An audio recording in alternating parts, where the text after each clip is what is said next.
Bienvenido a este tu programa, Tu mente detrás de lo aparente. Hoy tocaremos el tema de la distimia, una enfermedad incapacitante, invalidante, que en la mayoría de los casos nunca se diagnostica. Acompáñame a ver estos comerciales primero y te sorprenderá el programa que hemos preparado para ti.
El tema de la distimia tenemos que tratarlo primero con una profesional brillante, excelente en el área de la psiquiatría y como psicoterapeuta.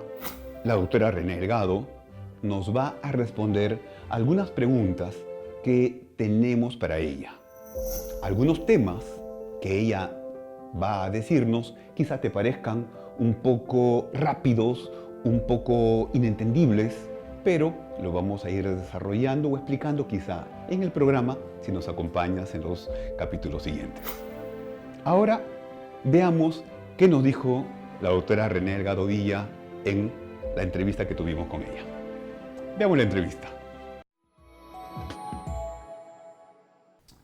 Gracias por acompañarnos hasta este segmento del programa.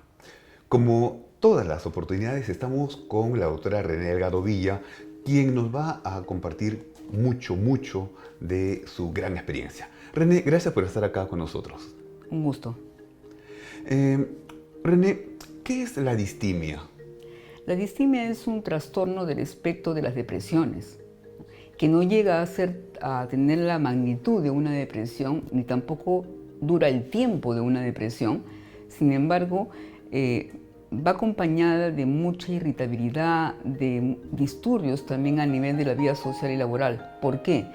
Porque siendo un trastorno del espectro depresivo que se repite con cierta frecuencia en un promedio de 2 meses que dura, luego hay un periodo digamos que normalidad que no necesariamente tiene un tiempo terminado, genera mucho malestar en la persona, que usualmente está irritable, tiene algún trastorno del sueño, tiene inapetencia o más bien mucho más apetito, tiene cambios a nivel de su energía vital, tiene incluso disminución de la libido y no puede trabajar ni concentrarse bien, entonces ya está generando un disturbio. Sin embargo, la magnitud de ese estado depresivo, algo atípico por así decirle, no llega a ser tan severo como en la depresión y no se mantiene el tiempo adecuado que un estado depresivo requiere. Bien. Sin embargo, para considerarlo, distimia, debe estas características estar presentes por lo menos durante 2 años. O sea, no es cuestión de que aparezcan en un momento y luego se van, o aparezcan 5 meses y se van. No, tiene que estar presente. Y una persona que ya tiene distimia, ¿podría o no podría tener una depresión mayor? Claro, claro que sí. Es lo que se llama una depresión doble, le llaman en clínica. Es decir, una persona con distimia proclive a poder tener una depresión, pero no todas las personas con distimia hacen una depresión. Sin embargo, pueden hacer una depresión si estas características llegan dentro de las que son comunes a las depresiones. O sea, estar con distimia ya no lo protege de tener otra patología. No, para nada. O sea, es más, como decir, lo hace como más sensible para que se agregue alguna otra cosa. Más bien sí, exactamente. Ya. Y esta distimia y esto que estamos hablando... Sobre todo depresión. No son trastornos de personalidad, ¿verdad? No, para nada. Son enfermedades mentales. Son patologías, llamémosle así de una manera dura. Son trastornos mentales que empiezan en un momento de la vida y van a continuar. El único problema con la distimia, a diferencia de un episodio depresivo, es que la distimia es una depresión crónica. Y casi como que los demás aprenden a identificarlo como que es su forma de ser. Claro, tanto que en épocas anteriores una persona con un trastorno distímico, así irritable, pesimista, lo que le llaman don pésimo, ¿no? Medio agrio, que todo le fastidia, ay, no tengo ganas de esto, no tengo ganas del otro, era considerado como un neurótico, ¿no? O medio hipocondriforme de repente, ¿no? Sin embargo, no es un trastorno de personalidad, es una enfermedad mental del espectro de las depresiones que comienza a establecerse usualmente después de la adolescencia. René, también hay la ciclotimia, y esto quiero que nos ayudes a diferenciarla. Ya, en la distimia es una depresión crónica, persistente, que no cumple todos los criterios. Que no cumple todos los criterios, tanto por la intensidad como por el tiempo. Ya. ¿No? Pero sí puede generar disturbios en la vida laboral y familiar de la persona. Le malogra toda la vida, pues nosotros sin... Claro, sobre todo empiezan a tener una concepción muy amarga y negativa del mundo. La ciclotimia es también un trastorno del afecto, del ánimo, pero está dentro del espectro de los trastornos en los cuales hay un incremento, una cierta hipertimia, o sea, más bien hay un incremento del ánimo que alterna con una bajada anímica. Sin embargo, no llega a ser tan intensa como para considerarlo un trastorno bipolar. Entonces, dentro de la ciclotimia, a diferencia de la distimia, que más son bajadas, que no son severas, en la ciclotimia hay subida y bajada, está medio así como acelerado y luego comienza, se baja. Y curiosamente, en la ciclotimia, como trastorno del afecto, esas variaciones no se mantienen más de 15 días. En la distimia, esas bajadas se mantienen por 2 meses más o menos. Raro es que sea muy corto, incluso en el transcurso del día pueden haber también aspectos que decaen. En la ciclotimia, esas bajadas y subidas pueden ser en el mismo día también. René, justo utilizaste un término de trastorno bipolar. ¿Cómo ahí lo diferenciamos? En forma sencilla. Ya, el trastorno bipolar, usualmente, excepto el bipolar monopolar, pero no vamos a tocar el tema porque es un poco difícil para que se entienda con facilidad. No, solamente queremos confundir un poco más a nuestro público. En el trastorno bipolar, como en la ciclotimia, hay un trastorno del afecto, mejor dicho, un cambio en el ánimo, tanto para exacerbar el ánimo como para reducir el ánimo. Es decir, están muy pilas. Como están polarizadas estas cosas. Exacto, por eso es bipolar. Tanto como que está muy pilas y muy acelerado, como que de pronto comienza a bajar. Hay muchos subtipos. Sin embargo, en el trastorno bipolar, estas subidas y bajadas se mantienen más tiempo que la ciclotimia, tienen una intensidad mucho mayor. Justamente eso hace que la forma de abordaje sea diferente para uno que para otro. Si es una ciclotimia, va a ser distinto el manejo que cuando es un trastorno bipolar, y es distinto cuando es una distimia también. Ahora, pero hay cosas que son como más evidentes. Asumo que alguien con trastorno bipolar va a poder pasar desapercibido para los familiares en forma más difícil que una distimia, ¿no? En realidad parece mentira, pero la distimia puede pasar desapercibida porque la gente piensa que es un problema de carácter. Así es. Algo así como que es un amargado, Ya. es un agrio, es don pésimo. En cambio, el trastorno bipolar es posible, si no entra dentro de los límites muy extremos, que confunda un poco, pero la gente no repare. Ahora, salvo que ya se produzca un estado hipománico en el cual está acelerado, o maníaco, o ya un estado depresivo en el cual realmente entra y reúne criterios de depresión dentro del trastorno bipolar. ¿Y en qué medida la distimia, porque es el tema que estamos tocando hoy día en forma, vamos a decir, general, pero también profunda, en qué medida la distimia podría ser o llega a ser incapacitante? Porque es un trastorno depresivo crónico. En cambio, una persona puede tener una depresión y si está bien manejada sale de la depresión. Cuánto tiempo le demore no interesa, pero va a salir de la depresión y va a volver a restablecer su vida. En ese momento es discapacitante, pero después ya no. Ya. En cambio, en el trastorno distímico, por ser una depresión crónica recurrente, que ese es el término más adecuado, viene, va, aparece y se mantiene así durante el transcurso de años. Entonces, hay mucho disturbio a nivel laboral porque la gente no lo soporta. Hay mucho disturbio a nivel familiar, hay disturbios a nivel de la vida social, porque cuando está en la fase así, que medio depre, como se dice, no tiene ganas de salir, ignora a las personas, puede llegar a constituir un trastorno con mayor invalidez, aunque la invalidez no sea severa, que es diferente. Ahora, cuando ya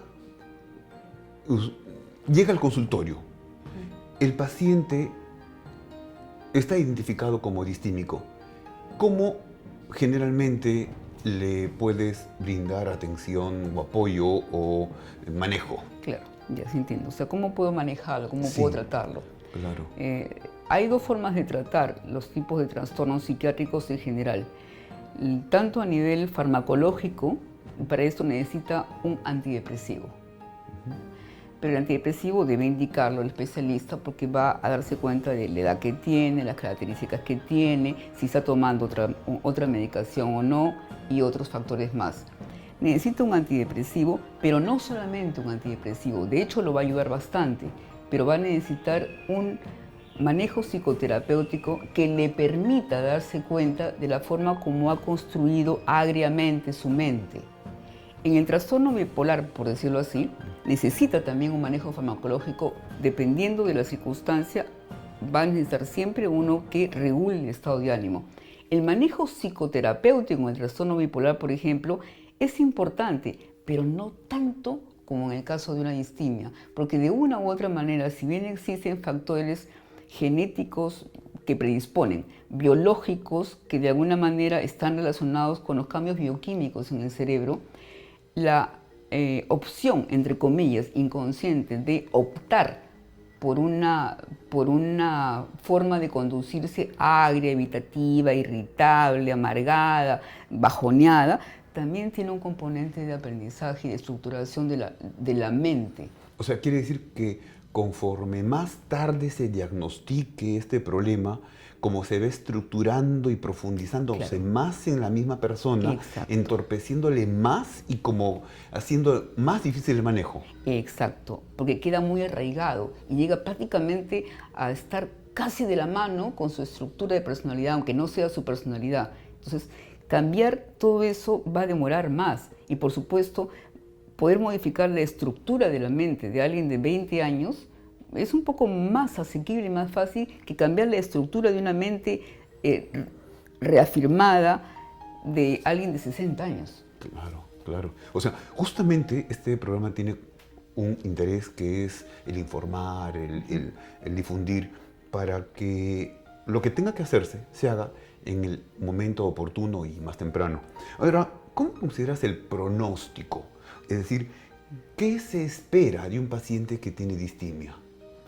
Va de la mano con lo que hemos conversado en antes, ¿no? Si el paciente con distimia es medio agrio, pesimista, irritable, medio dejado en algunas cosas, por épocas más, por épocas menos, no tiene un manejo, digamos, lo más pronto posible, entonces probablemente el pronóstico no sea muy bueno. Aparte de la posibilidad que tenga de deprimirse o no, son los que más tienen comorbilidad con problemas de drogas, Ya. junto con los Entiendo. trastornos bipolares. Entonces, para buscar un poco están buscando una forma de soportar su realidad y también comienzan a utilizar pastillas, comienzan de repente a utilizar alcohol. Por último, el hecho de que se cronifique tanto no solamente hace más difícil el tratamiento, sino que genera un deterioro. Si no son tratados a tiempos, no se les brinda el adecuado apoyo farmacológico y también psicoterapéutico, se van a cronificar más y por lo tanto van a tener mucho más disturbios. El pronóstico no es muy bueno si no se maneja. Por otro lado, solamente la situación que tengan constantes depresiones, con toda la afectación, depresiones que no son muy severas, pero depresiones a fin de cuentas, con tanta frecuencia durante mucho tiempo por ser un trastorno depresivo crónico y persistente, genera cambios y disturbios a nivel cognitivo también. Es sabido que los estados depresivos generan un incremento del tamaño de una estructura a nivel límbico que se llama amígdala y que es la que genera que la persona tenga mucha ansiedad, esté muy proclive a muchas situaciones de defensa. Bueno, de hecho a nivel filogenético permite que nosotros podamos sobrevivir como especie. Sin embargo, el mismo estado crónico depresivo también genera que zonas relacionadas con la memoria particularmente, por ejemplo, como ciertas zonas del hipocampo, empiecen a hipotrofiarse. Entonces, una persona que tiene un estado distímico crónico que no es manejado adecuadamente y que se deja pasar o está mal manejado porque solamente toma una pastilla pero no tiene un afrontamiento psicoterapéutico, va a generar alteraciones cognitivas y pérdida de memoria. Entonces, más va a tener disfunción a nivel de su actividad laboral. Y una última pregunta, porque algunos que nos están viendo quisieran saber si la forma de alimentación puede influir en el mantenimiento de la distimia. Sí, exacto, es una muy buena pregunta. Las personas que hacen un uso inadecuado de los nutrientes y, digamos, comen mucha comida chatarra, comen mucha comida inflamógena, por ejemplo, pollo a la grasa, que en realidad es a la brasa, Claro. Sí. pero la grasa. Sí.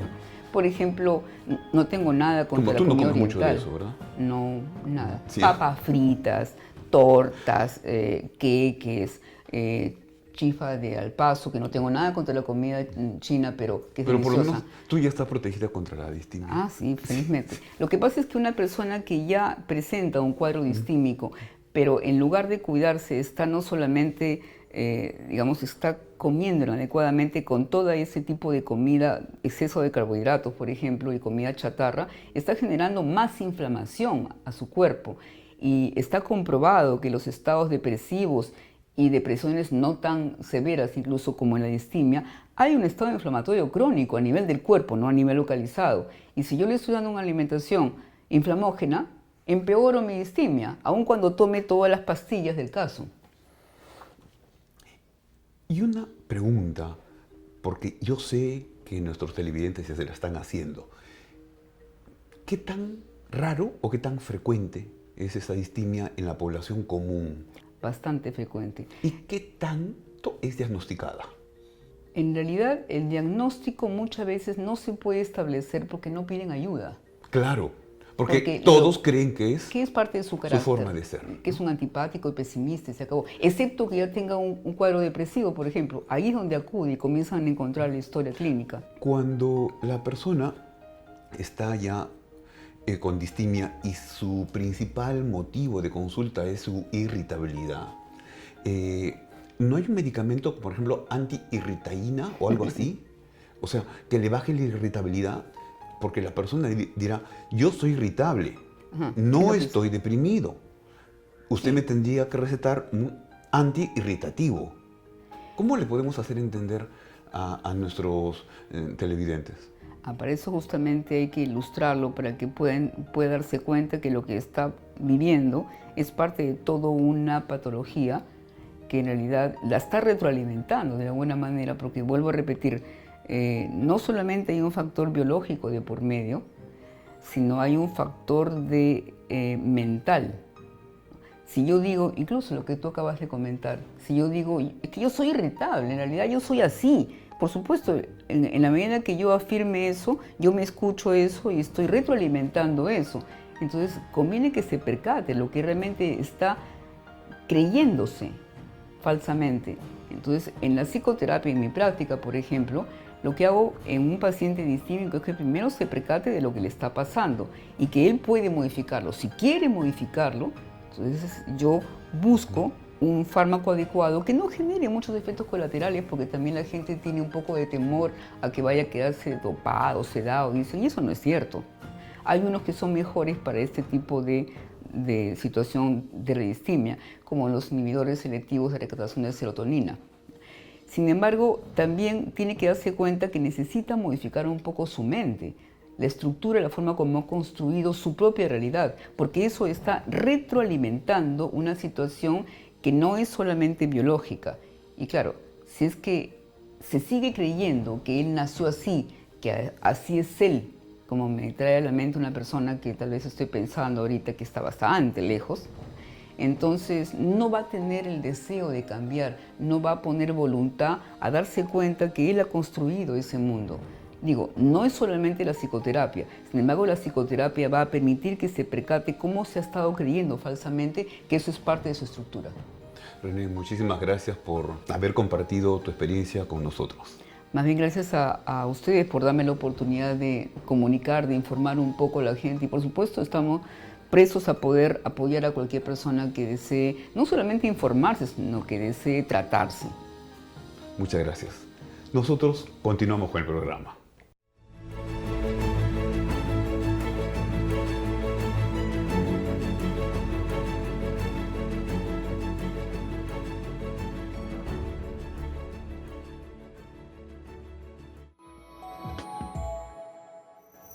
Como vimos con la doctora René Delgado Villa, ella es una experta en el área y los términos que utiliza para ella son muy frecuentes. Nos habló de la ciclotimia, de la distimia, del estado depresivo mayor, del estado depresivo persistente y quizá para una parte de ustedes haya parecido que son temas y términos un poco confusos. La autora lo que sí nos dijo es una cosa sumamente importante, que la mayoría de veces no se diagnostica y tiene un muy mal pronóstico.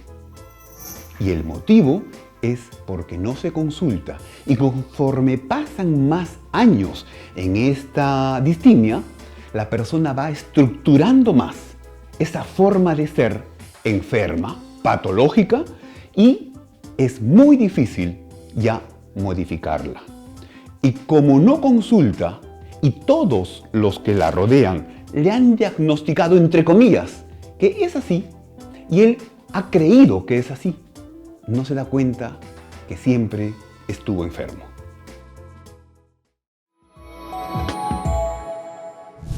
Antes de continuar, quiero agradecerte por haberme permitido estar contigo hasta este segmento del programa y quiero decirte que estamos atentos a sus comentarios positivos por las redes sociales y sus críticas constructivas por nuestro canal de YouTube.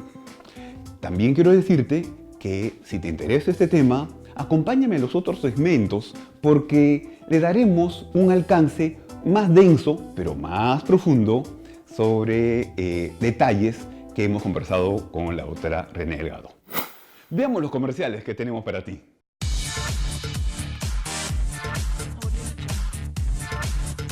That's right.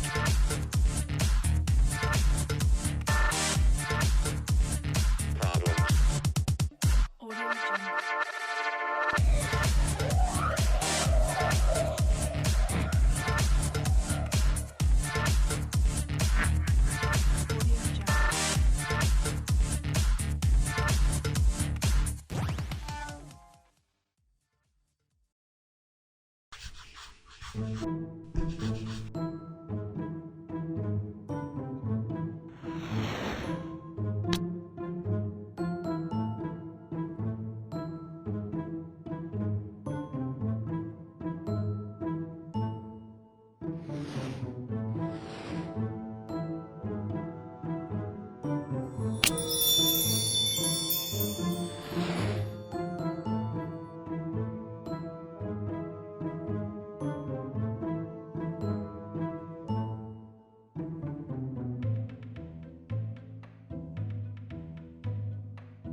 Para los que quieran profundizar este tema aparentemente complejo, los invito a el siguiente segmento.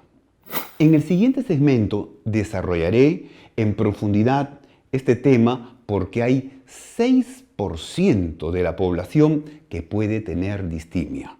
Y quizá alguno de tus familiares tenga y solamente lo han considerado como si fuera una persona de mal carácter. Acompáñame y ten paciencia porque te va a sorprender lo que voy a compartir contigo. Esta información la puedes encontrar en muchos lugares, pero yo he escogido lo más importante que debes recordar para tu vida. Acompáñame a ver esto que preparé para ti.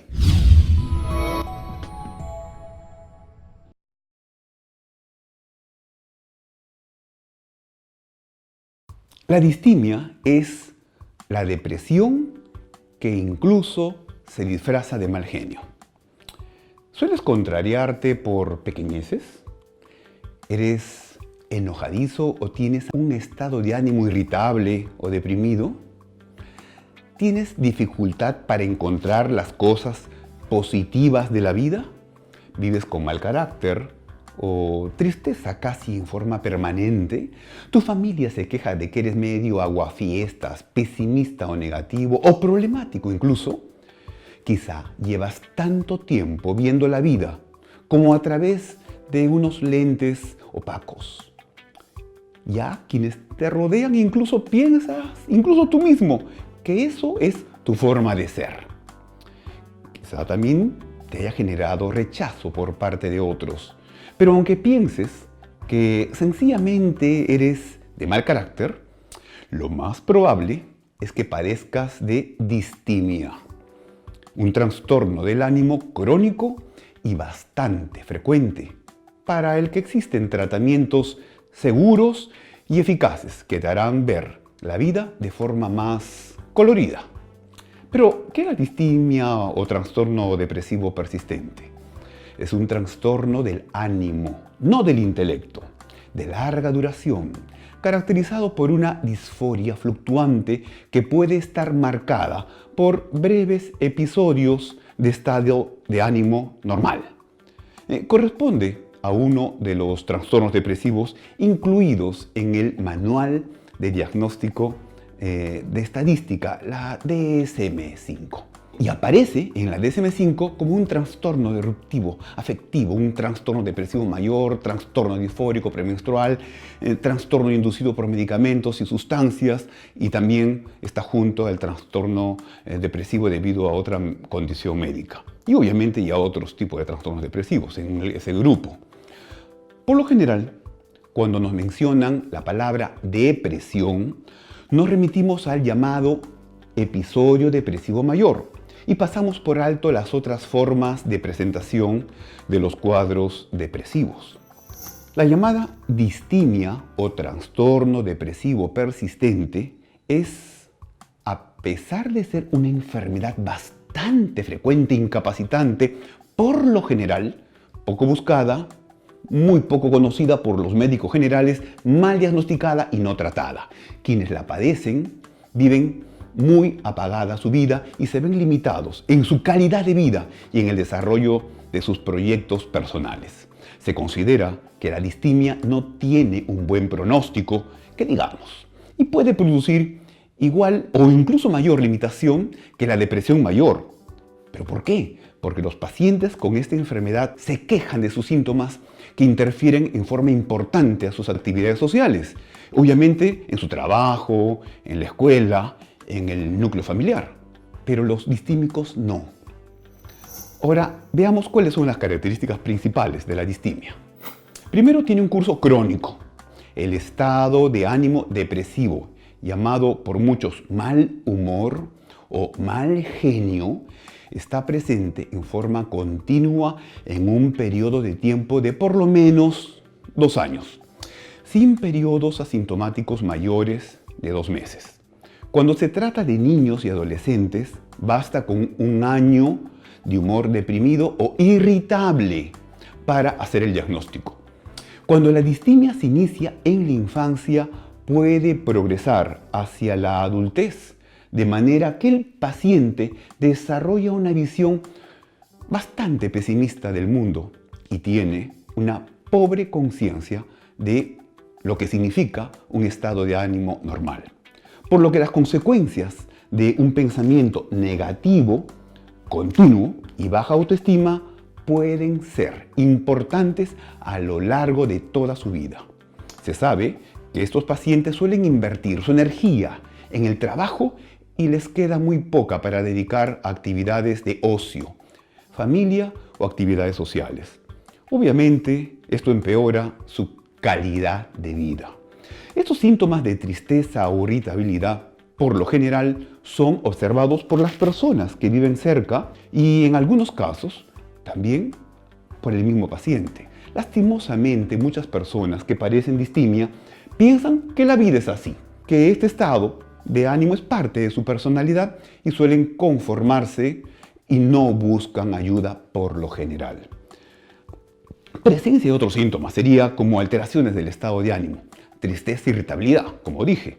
Las personas con este trastorno depresivo persistente o distimia presentan al menos dos de las siguientes manifestaciones. Alteración del apetito. Eso no quiere decir que sean gordos. Es disminución o incremento. Segundo, alteraciones del sueño. Es insomnio o hipersomnia. También hay, además, sensación de cansancio, fatiga o pérdida de energía. Pobre autoestima. Problemas para mantener la concentración. Dificultades también para tomar decisiones de manera autónoma. Ideas de desesperanza. Una visión negativa de la realidad en diversos aspectos.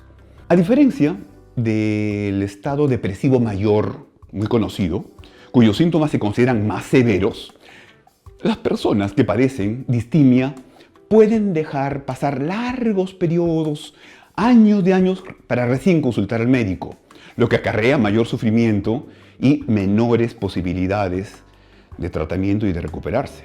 Por lo general, cuando acuden recién a las consultas médicas o sanitarias, lo hacen preocupados por la sensación de cansancio crónico. Los problemas de sueño también puede ser un motivo de consulta, o incluso los problemas de concentración a las alteraciones del apetito que ya comenté. En otras palabras, no hay antecedentes personales de manía, hipomanía, ciclotimia, trastorno esquizoafectivo, esquizofrenia, trastorno delirante u otro cuadro psicótico, que es la pérdida del contacto del paciente con la realidad. Tampoco los síntomas del paciente son atribuibles a efectos producidos por alguna sustancia psicoactiva o algún medicamento. La pregunta sería, ¿qué tan frecuente es la distimia? Este trastorno es bastante común. Te podría decir que el 6% de la población en Estados Unidos y 7% los que son atendidos en salud mental tienen este trastorno. En el Manual de Diagnóstico de Enfermedades Psiquiátricas señala que en los Estados Unidos la distimia se calcula que está aumentando al 0.5%. Y hay una prevalencia promedio en el mundo que se podría decir del cerca de 2%. Obviamente la etiología es compleja. Depende de varios factores, porque hay mecanismos ahí que son biológicos, psicológicos, sociales, y hay involucrados en conjunto o por diferentes proporciones. Y hay varias hipótesis para explicar la etiología de la distimia. Destacan las hipótesis genéticas, que incluye además factores ambientales, que es sumamente importante, y la hipótesis aminérgica, que apunta a una deficiencia de serotonina, noradrenalina, dopamina en el sistema nervioso central. Hay una transmisión genética para la enfermedad depresiva del tipo poligénico. Se hereda la vulnerabilidad para padecerla, pero no la enfermedad. Es trascendental anotar que las experiencias vitales tempranas suelen ser muy importantes, porque dichas experiencias que vivimos cada uno de nosotros, sobre todo si son traumáticas, producen cambios neuroquímicos importantes que pueden incrementar la vulnerabilidad a la enfermedad depresiva.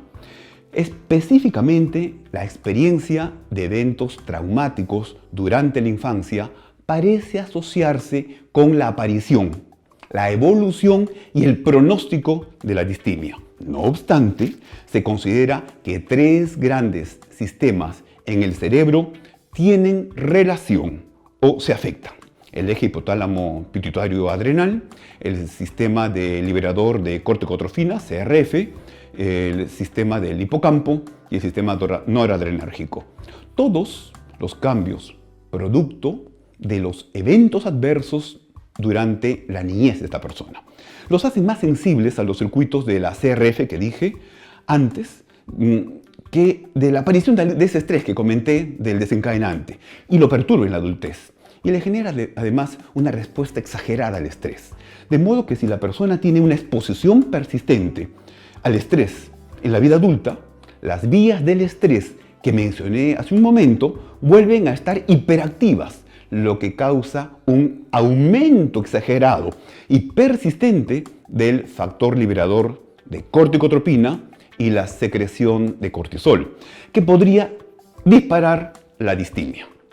También hay un patrón dietético caracterizado por alto consumo de frutas, verduras, cereales integrales, pescado, aceite de oliva, productos lácteos, bajos en grasa y antioxidantes, y un bajo consumo de alimentos de origen animal aparentemente se asoció con un menor riesgo de depresión.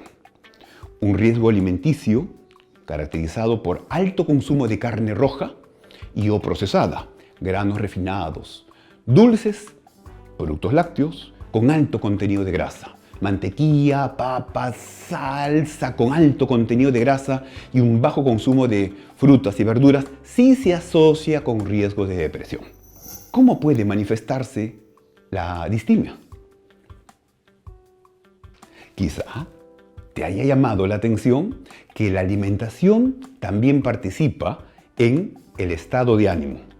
Para eso te invito a ver una parte que continúa, que lo vamos a llamar alimentación inflamógena. Acompáñame en ese segmento también.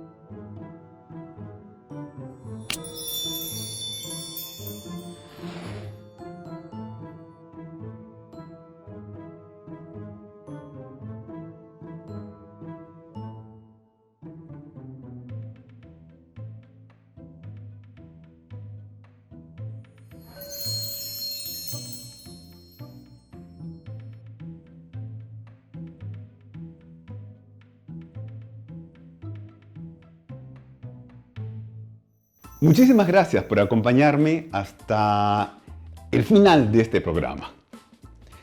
Quiero recordarte que estamos en las redes sociales y inscríbete en nuestro canal de YouTube. También no te olvides de que puedes ver este programa y otros en nuestra página de Facebook. Esto fue todo por hoy. Te recuerdo que estamos produciendo para ti el programa Medicina y Musculación, que tiene un perfil diferente, el programa de Ciencia Forense, que es algo que a mí me apasiona, y el programa Mírate, que es fundamentalmente vinculado a la estructura corporal y al mejoramiento de tu aspecto físico. Hoy, y ante todo, ¡feliz Año Nuevo para ti y tu familia! Y que siempre estés atento a buscar tu bienestar y que el próximo año sea muchísimo mejor que este año. Hasta pronto con todos. ¡Chao!